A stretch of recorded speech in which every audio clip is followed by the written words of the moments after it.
Olá, meus amados, a paz do Senhor Jesus, sejam bem-vindos à Teologia Ministerial, a primeira aula da matéria de Cristologia, no dia 7 de fevereiro de 2021. A paz do Senhor novamente. Gostaria de orar com vocês para a gente iniciar a nossa aula. Essa primeira aula que vamos fazer tem que ser online. As outras eu acho que a gente deve conseguir fazer via Google Meet. No Google Meet precisa fazer uma conta, abrir uma conta no Google e participar via internet. Aí seria mais fácil da gente interagir e também vendo online é mais fácil também de a gente conversar. Vamos orar?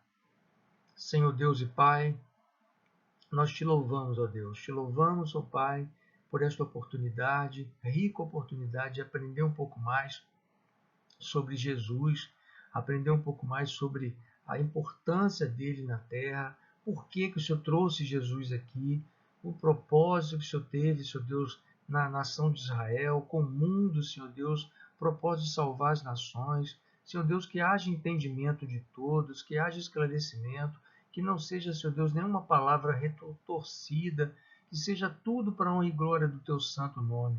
Receba a nossa adoração, receba o nosso louvor, o nosso agradecimento, seja com cada um, Senhor. Eu não sei os alunos ainda que vão estudar, o Senhor já sabe, já preparou, já colocou nos corações a vontade, o desejo, Senhor Deus, de aprender, de crescer, Senhor Deus, na sua obra.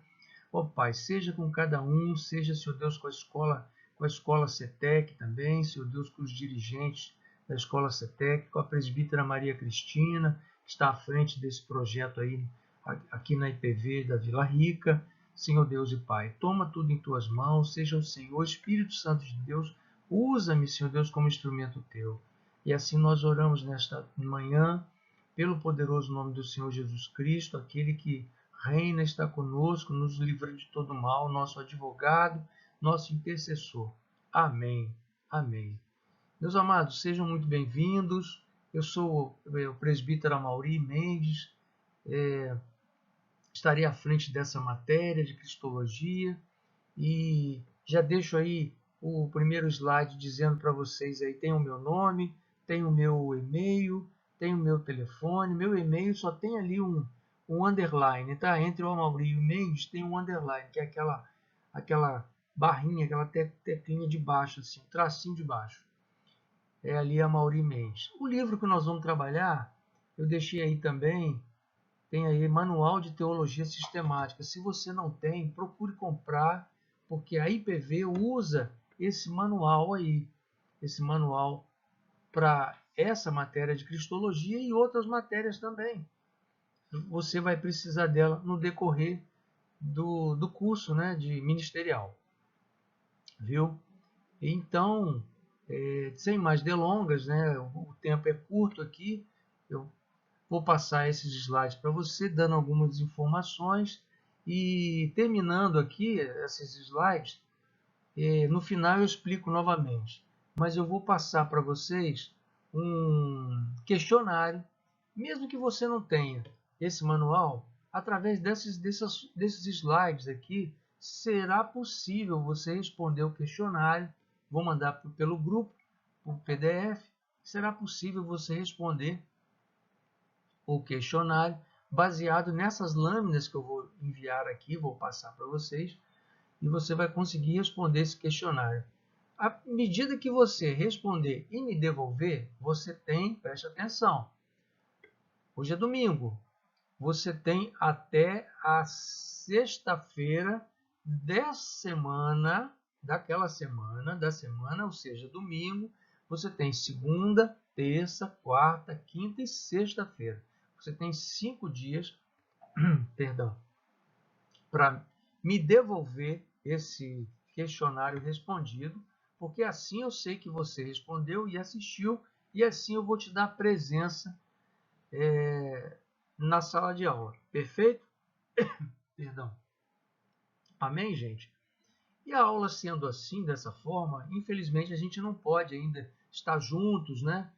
Em função da pandemia, coronavírus. ninguém foi vacinado ainda, não existe, a vacina já chegou, mas é por poucas pessoas, poucos foram vacinados e a gente não pode ainda estar juntos. Então a primeira aula eu estou gravando e as demais, eu pretendo fazer através do Google Class, Meet, né, perdão. Amém, gente? Então vamos prosseguir aqui. Para a gente entender um pouco mais, a matéria começa dizendo o seguinte, eu deixei essa pergunta aí. O que é cristologia? A palavra cristologia já nos responde qual é o propósito dela. Logia é estudo, Cristo é estudo sobre Cristo. Das maneiras que você pode estudar, tem bastante material na internet, tem vasto material, mas voltando a dizer, o livro que a gente usa é do slide anterior que eu mostrei para vocês aí, tá? É o livro Manual de Teologia Sistemática, viu? Manual de Teologia aqui, Manual da Teologia Sistemática. Esse é o livro que nós vamos trabalhar. Mas você tem material na internet para você estudar, ler opiniões, várias opiniões, mas a cristologia é o estudo de Cristo. É a parte da teologia cristã que estuda e define a natureza de Jesus, doutrina da pessoa e da obra de Jesus Cristo, humana e as duas, e o seu papel, o seu relacionamento entre ele, o Pai e o Espírito Santo. A gente vai ver isso aí também, como é que Jesus trabalha isso. A gente lendo os evangelhos, a gente percebe claramente que Jesus ali, ele tem a intervenção do Espírito Santo a todo momento. Oh, perdão, mudou aqui, mudou o slide aqui, esbarrei. Mas muda o tempo todo, ele interage com o Espírito Santo, com Deus, o tempo todo ele falando que Deus, eu estou aqui para obedecer o que Deus está fazendo, que Deus mandou eu fazer, meu objetivo aqui, desde o dia que ele começa a pregar com seus discípulos, tá? Seguindo aí, e o que a cristologia busca? Ela busca, então, olha, recuperar a espessura teológica e o significado revelador da vida terrena de Jesus, com o objetivo de recriar sua prática hoje para prosseguir na sua causa. Então, ela busca basicamente isso daí, a teologia a cristologia. Ela busca a espessura da teologia, o significado revelador na vida cristã de Jesus. E o que a cristologia faz, então? Ela prepara o nosso entendimento para o estudo da grande doutrina de redenção e da consumação escatológica de Jesus. Aprofunda nosso conhecimento acerca de Jesus, Cristo, sua obra redentora, e assim fundamentar biblicamente a nossa fé e esperança. Tá? Então, ela faz isso daí, faz também, traz essa revelação para nós aí. E o que a Bíblia diz sobre Jesus? Olha, do início ao fim, de Gênesis a Apocalipse, a Bíblia toda, a Bíblia foi escrita, a Bíblia foi feita, Deus a palavra de Deus viva, a Bíblia, a santa palavra de Deus, toda ela é um propósito único, em que foram preparadas a nação de Israel e o mundo para a chegada de Jesus. E o Novo Testamento é a revelação viva de Jesus. Então a Bíblia diz sobre Jesus. Olha, Paulo fala em Colossenses 2, 2, 3, que Jesus é um mistério de Deus. Cristo em quem estão ocultos todos os tesouros da sabedoria e da ciência. Então, Paulo revelando para nós aí que Jesus é um mistério de Deus.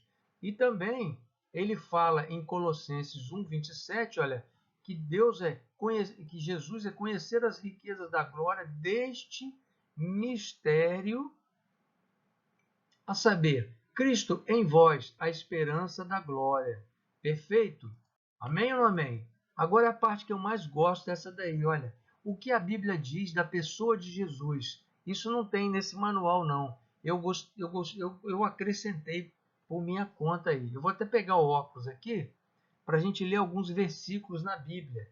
Olha só que coisa bacana. Em Mateus 1, 23, ele fala que Jesus é Emanuel. Lucas 20, 41, filho de Davi. João 1, 34, filho de Deus. Mateus 25, 31, filho do homem. E Mateus 1, 18 e 25, ele chama Jesus de Salvador. E Isaías, príncipe da paz. Senhor, em Atos 2, 36. Verbo, João 1, de 1 a 14. E o verbo se fez carne e habitou entre nós. Assim João fala. Filipenses 2, 7, chama ele de servo. Isaías 53, olha, servo do Senhor. Vamos ler Isaías? Pega a sua Bíblia aí para a gente acompanhar aqui. Isaías 53. Olha que Isaías, revelado através como profeta do Senhor, Isaías é o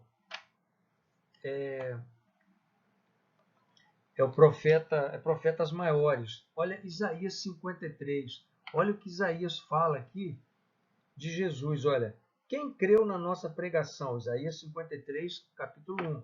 Quem creu na nossa pregação e a quem foi revelado o braço do Senhor, por quem subindo como renovo perante ele e como a raiz de uma terra seca, não tinha aparência nem formosura. Ele descrevendo Jesus, isso aqui há quase 600 anos antes de Jesus nascer.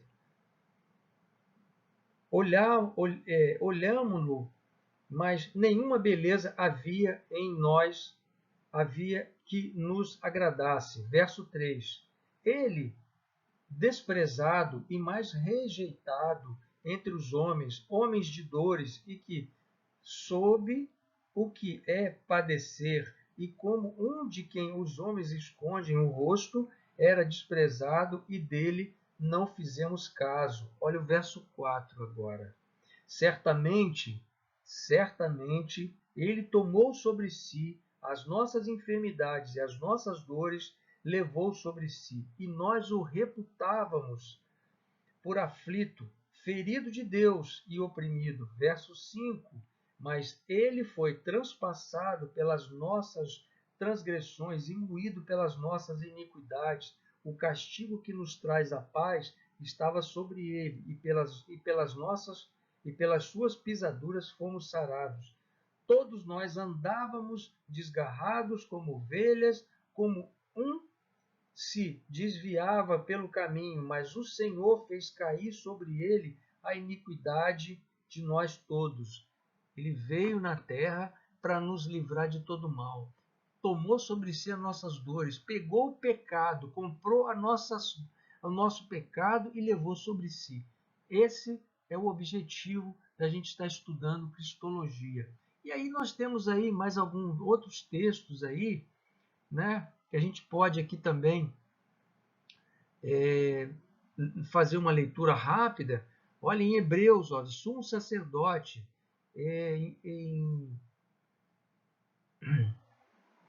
o livro de João é maravilhoso, né? Pão da vida, olha pão da vida, ele fala pão da vida em João 6,35, 6,41, 6,48 e 6,51. É tremendo. A luz, ele chama Jesus de a luz, olha, João 8, 12, 12, 46. Ele chama Jesus de porta, 10, 10, 7, 10, 9. A ressurreição e vida, 11, 25. O guia, Malaquias 5, 2. Caminho. Deixa eu ver se tem mais algum que a gente possa ler aqui, olha. A última aqui, Apocalipse. A raiz e geração de Davi e estrela da manhã. Então, deixa eu tirar minha câmera aqui só para ver se tem uma coisa aqui embaixo. Não tem, não. Mas aqui a gente está vendo alguns versículos que eu coloquei aqui com a forma que os profetas e com a forma dos seus apóstolos de citar a pessoa de Jesus, né? A gente precisa ter reverência às pessoas que estão acima da gente, como um presidente, como um juiz, né? Quando você vai no fórum, por exemplo, você não chama o juiz de você Você não chama o juiz de senhor, você chama o juiz de Vossa Excelência. Então, existem certas maneiras da gente tratar. E aqui, os profetas e os apóstolos trazendo Jesus como o suprassumo de tudo, Filho de Deus, Príncipe da paz, servo do Senhor, olha, o guia, a videira verdadeira, exaltando a figura de Jesus. Amém ou não amém? Amém? Vamos prosseguir então? Vamos tocar mais um pouco aqui. Sobre os 4 evangelhos, como é retratada a pessoa de Jesus? Aqui também não, acho que não tem no livro não, eu acrescentei aqui. Olha. Como é retratada a pessoa de Jesus? Olha, Mateus trata ele como rei. João Marcos trata ele como um servo. O Lucas, que foi um médico, trata ele como um homem natural. E João como filho de Deus. E eu fiz mais um adendo aqui, ó. Rei, como reinar com Cristo e mais alguma coisa. Mateus escreveu o livro dele, escreveu para os judeus. Marcos escreveu para os gentios de língua grega e residentes no Império Romano. Lucas escreveu para os gentios também. Eu coloquei aqui genealogia de Maria. Por quê? Porque se você ler lá Lucas, ele traz a genealogia de Maria e não de José. E João, ele trata aqui como que Jesus como um ser espiritual. Deixa eu ver se tem mais alguma coisa aqui embaixo. Escreveu para uma grande parte judaica. Tá? Então, os evangelhos aí, ó, trata Jesus como Mateus como rei, Marcos como servo, Lucas como homem natural e João como filho de Deus. Tudo bem até aqui, gente? Tá tranquilo?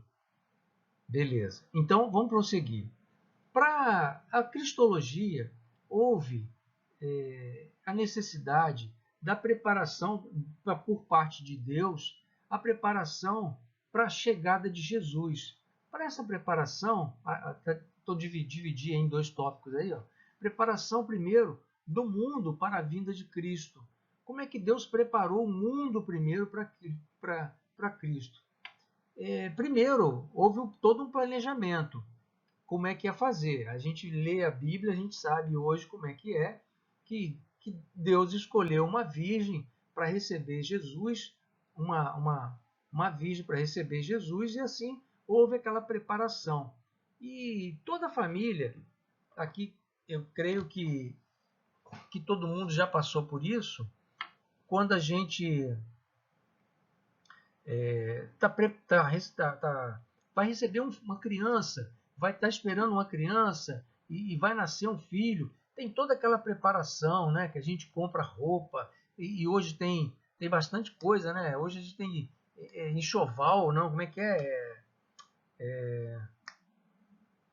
Chá de bebê. Aí a mãe pede fralda, não é? A mãe pede para o pessoal mandar fralda, não só pequenininha, mas manda média, manda grande também. Então existe toda uma preparação, tá, para que essa criança que vai nascer. E assim Deus fez. Primeiro ele preparou o mundo para essa criança que ia nascer, o Salvador da humanidade. E através de José e Maria e Deus houve essa preparação. Então, durante séculos, Deus preparou o mundo para o nascimento do seu filho. Ele só nasceu na plenitude dos tempos, quando tudo estava preparado e decretado por Deus. Plenitude dos tempos significa que Deus colocou aquele momento, naquele exato momento, que agora sim, agora Jesus já pode nascer. Está preparado, o mundo já pode receber Jesus. Nós vamos ver mais algumas coisas aqui na frente, mais alguns tópicos com relação à preparação do mundo para a vinda de Jesus. A primeira delas foi a preparação na história de Israel. Não tem como você estudar Jesus, estudar Cristologia, sem você não conhecer a história de Israel, quando tudo começou. A gente está vendo agora aí, né, não estou fazendo propaganda não, gente, nem estou ganhando jabá para isso. A novela Gênesis, né, está passando na televisão. Quando tudo começou, mas é uma preparação para a história de Israel, né? Onde começa tudo lá em Gênesis, com Deus fez um homem, a imagem e semelhança dele, e viu que o homem estava só, criou uma mulher, né? E a Eva, lá na preparação de tudo. E eu coloquei aí, ó, essa preparação começa em Gênesis, no capítulo 3, com a introdução do pecado na humanidade. E ali aconteceu o pecado, não preciso transcorrer nada sobre isso. Noé, Gênesis 6, é levantado por Deus para salvar os pecadores, onde Deus lhes oferece a oportunidade de salvação através da arca. Noé aqui é representado como um salvador, como Jesus. É uma figura, é uma tipologia. Ele é considerado como uma tipologia de Jesus ali em Gênesis, porque ele deu oportunidade das pessoas, ele ofereceu. Ele demora 100 anos para construir a arca, e falando com as pessoas do dilúvio, que Deus havia falado com ele, e ninguém ouviu, ninguém deu bola para ele. E assim ele salva a família dele, né? Os 3 filhos, a esposa e as 3 noras. Deus envia dilúvio para exterminar da face da terra o homem que havia criado. Então Deus ficou aborrecido com a maldade que já havia no mundo, e Deus então resolve exterminar e tira essa família para começar tudo novamente. Através dessa família, né, Noé tem 3 filhos, Cã, Jafé e Sem, e Sem é da descendência de Sem, que vem Abrão, e depois vem as 12 tribos, né? Então essa é a preparação de Deus para Israel. Mas é bom você ler, é bom você ler a Bíblia, entender o que aconteceu ali. Eu estou só fazendo um resumão aqui. Deus recomeça a história da humanidade com uma única família que se salvou do dilúvio. Se inicia a história do povo, que daria um mundo àquela que iria abençoar todas as nações da terra. De Gênesis 12 a Malaquias 4, descreve a formação e a preparação do povo especial de Deus, que é o povo de Israel aí. Tá? Então, de Gênesis 12 a Malaquias 4, você vê a preparação da história de Israel para a vinda de Jesus, de Cristo. O anúncio do plano. O plano da vinda de um Salvador foi anunciado a Abrão.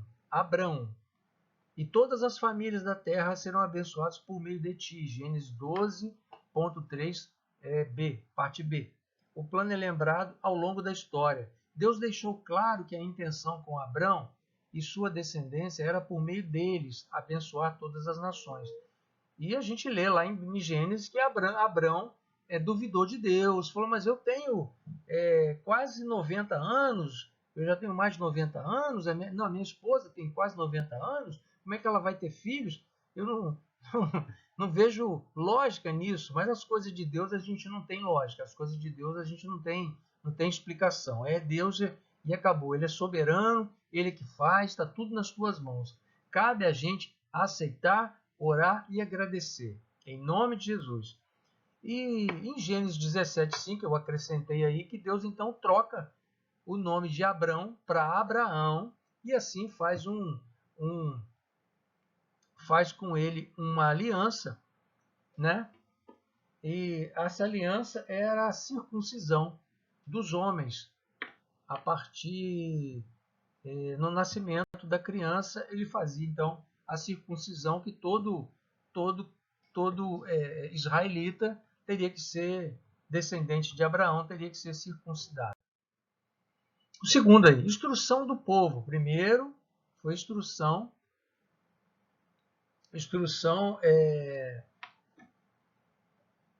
agora vem a instrução do povo aí.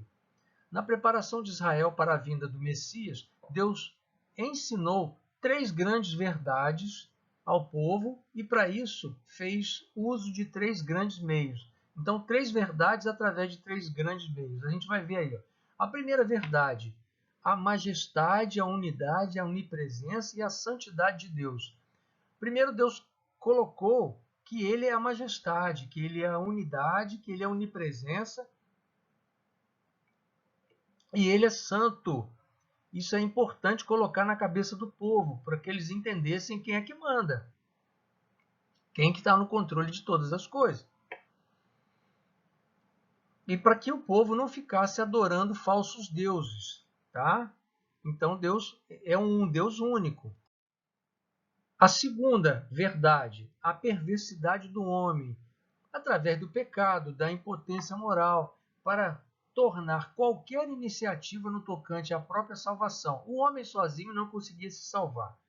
Então o povo de Israel continuava em pecados, em derrotas, com destruição quase total da nação. Mostrou sua impotência para salvar-se a si mesmo. Não seria possível. A segunda verdade. E a terceira verdade, a esperança da salvação. Ao longo da história de Israel, foi sendo criado na mente dos judeus, vou apagar minha imagem aqui, na mente dos judeus, olha só, a esperança de um Messias. Todo esse trabalho foi feito através dos profetas, alguém enviado por Deus para redimir o seu pecado. João 1,11 eu coloquei aí, Mateus 15:24. Tá? E os três grandes meios, através dos três que a gente viu lá. Os três grandes meios aí. Primeiro, a lei. Criou-se a lei. A lei despertou a consciência em relação ao pecado. A lei.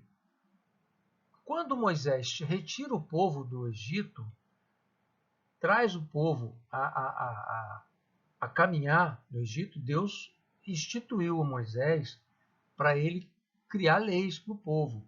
E eu fiz uma anotação aqui, um adendozinho aqui, que além dos 10 mandamentos, também existiam outros 613 mandamentos estabelecidos pela Torá. Para fins didáticos, só para você entender, o Código Mosaico pode ser dividido em leis morais, leis civis e leis religiosas, que seriam aí as cerimônias. Então Deus instituiu cada coisinha, cada uma específica lei para que o povo pudesse andar direitinho naquilo ali. Então, os grandes meios. O primeiro é a lei. A segunda, as profecias. A profecia verbal escrita e até a profecia típica, como as de Adão, Melquisedeque, eu coloquei aqui, Melquisedeque está 14, 18, 19, Melquisedeque era um, oh meu Deus, perdi aqui, Melquisedeque era um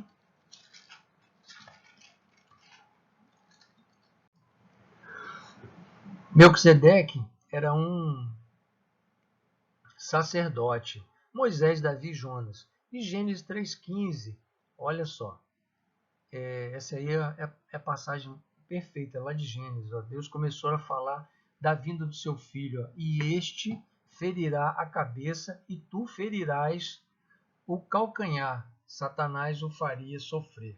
Então, dos três grandes meios, o primeiro a lei, a segunda a profecia e a terceira o cativeiro. O povo, através do cativeiro, que ficaram cativos por 70 anos, aí aprendeu a de ser um povo que era agrícola para uma nação de comércio.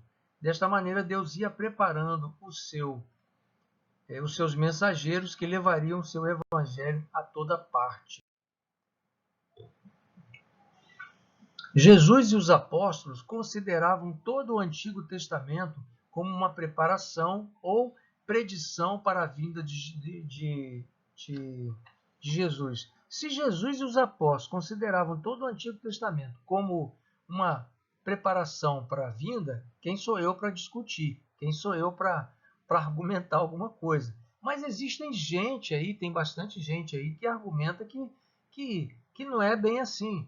Mas Jesus e os apóstolos consideravam todo o Antigo Testamento. Mas alguns textos que eu coloquei aqui, ó, algumas passagens messiânicas, em Lucas nos revela isso. Ó, Lucas 24, 26, 27 e 44, 47. Depois você faz uma lida, depois você faz uma leitura em casa, dá uma lida em casa, com carinho, porque aqui o momento é pequeno, a gente já tem aí 30 minutos, e ainda tem aí metade dos slides ainda para passar. Mas assim, tem essas passagens messiânicas. Mas o Antigo Testamento não é todo ele preparatório ou preparativo exatamente da mesma maneira. Estudiosos percebem diferentes níveis na precisão da predição.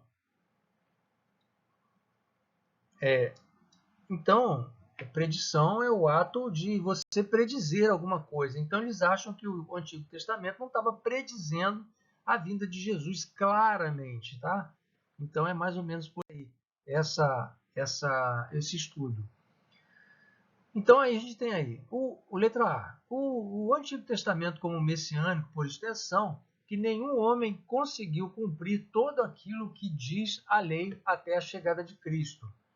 Jesus cumpriu também o Antigo Testamento, realizando de modo pleno e final as três grandes instituições de Israel: o profetismo, o sacerdócio e a realeza. Nenhum profeta foi capaz de revelar perfeitamente Deus. O máximo que podiam fazer era transmitir a palavra de Deus. Os profetas não conseguiam. Eles ouviam de Deus e transmitiam, mas eles não tinham a noção de quem era Deus, como era Deus. E Jesus sim, Jesus conseguia transmitir. Eu e o Pai somos um. Eu estou aqui porque o Pai me mandou. E assim ele foi falando quem era o Pai. E mostrando para as pessoas a realidade, mostrando para os seus apóstolos que ele caminhava e por que ele estava ali, o propósito dele. Então ele conseguia retratar, exatamente revelar quem era Deus. Letra B aí. Profecia na presença pessoal divina. Há textos que revelam a salvação vindoura com a vinda do próprio Deus para lidar com modo direto e final com os problemas do mundo. Malaquias 1:3, Salmos 53, 93, 1-3, Malaquias 3, 1-2. Salmo, vou ler um aqui rapidinho. Salmo 53. Salmo 53.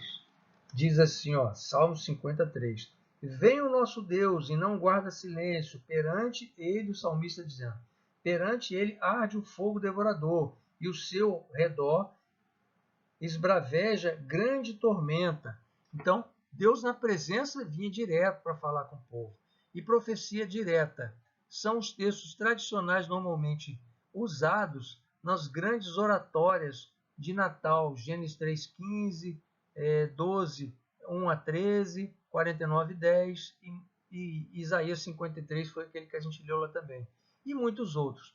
Por todos esses meios, Deus preparou, vou tirar minha imagem aqui, preparou o povo de Israel para a chegada do Messias, mas a preparação alcançou também as nações da antiguidade.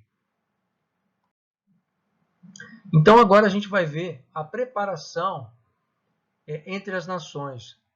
O entendimento de muitos é que o mundo grego-romano estava preparado politicamente, intelectual e moralmente para a chegada de uma religião universal, como a que Jesus trouxe. Teólogos como Emil Brunner, ele foi eu fiz uma anotação aqui, ó. Ele foi um teólogo suíço, junto com Karl Barth. Vocês vão ouvir muito esse nome, Karl Barth. Ele era calvinista, um dos maiores teólogos do século XX. Então, Emil Brunner acreditavam, ele e o Karl Barth, Emil Brunner, acreditavam nessa preparação e traz 5 argumentos. Vamos ver os 5 argumentos que ele traz para nós. O primeiro, as campanhas de Alexandre o Grande e do Império Romano quebraram as barreiras do nacionalismo e da religião que anteriormente separa as nações umas das outras. Então, esse é o primeiro ponto. O segundo, havia em todo lugar um questionamento e uma havia uma insatisfação com suas próprias tradições através da filosofia grega e da civilização romana. Havia uma incessante busca para todo lado de ter alguma coisa. Terceiro, o livro de Atos, olha só, revela fatos importantes do imenso alcance do judaísmo da dispersão. Os judeus estavam em suas sinagogas estudando a revelação dos profetas e, em contrapartida, Paulo em suas viagens missionárias através da Ásia Menor e da Grécia. Então, enquanto os judeus estavam nas sinagogas estudando a revelação dos profetas, estudando o Velho Testamento, Paulo estava disseminando a palavra de Deus, né, na Ásia Menor e na Grécia. Fatos da natureza puramente secular. Vamos ver esses fatos aqui. Olha, o mundo daquela época tinha sido aberto. Pessoas viajavam de Jerusalém a Roma, com estradas construídas pelos romanos. Essas estradas existem até hoje, que são usadas ainda. Haviam ordem e segurança pela civilização e pela lei romana. O mais importante foi o uso do grego como língua mundial. Então, o grego foi usado como língua mundial aí, que a gente vê. E o quinto, né, na preparação das nações, o quinto ponto, a plenitude dos tempos. Plenitude dos tempos, a gente sabe que é a vontade pura, exclusiva de Deus. Refere-se ao processo histórico que está baseado na vontade de Deus. Deus quis aquele momento, naquela hora, e trouxe Jesus naquele instante. Tá? Amém? Assim, o Novo Testamento vê Jesus Cristo como sendo o cumprimento do que foi previsto no Antigo Testamento. Mateus cita Jesus, cita o Velho Testamento 129 vezes, cerca de 63 vezes em Marcos, cerca de 100 vezes em Lucas. Marcos introduz o seu evangelho dizendo, conforme está escrito na profecia de Isaías, vou tirar aqui minha imagem, Marcos 1, 2, e Paulo fala do Evangelho de Deus, que ele antes havia prometido pelos seus profetas nas Santas Escrituras, Romanos 1, 2, e a justiça de Deus, que se manifestou no Evangelho e atestada pela lei e pelos profetas, Romanos 3, 21.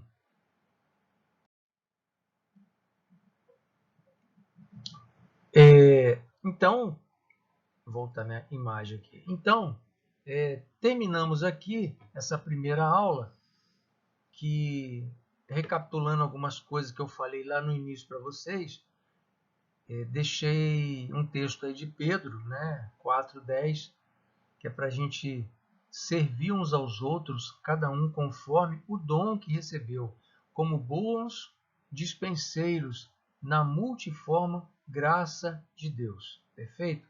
Então, recapitulando alguma coisa que eu falei lá no início, eu vou enviar pelo WhatsApp, assim que eu tiver disponibilidade, vou enviar para vocês um questionário. Toda aula eu vou enviar um questionário. Você vai me devolver esse questionário, você tem 5 dias para responder. Segunda, terça, quarta, quinta e sexta. Tem 5 dias para responder.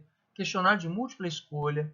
Vai me devolver via PDF, foto, de qualquer jeito.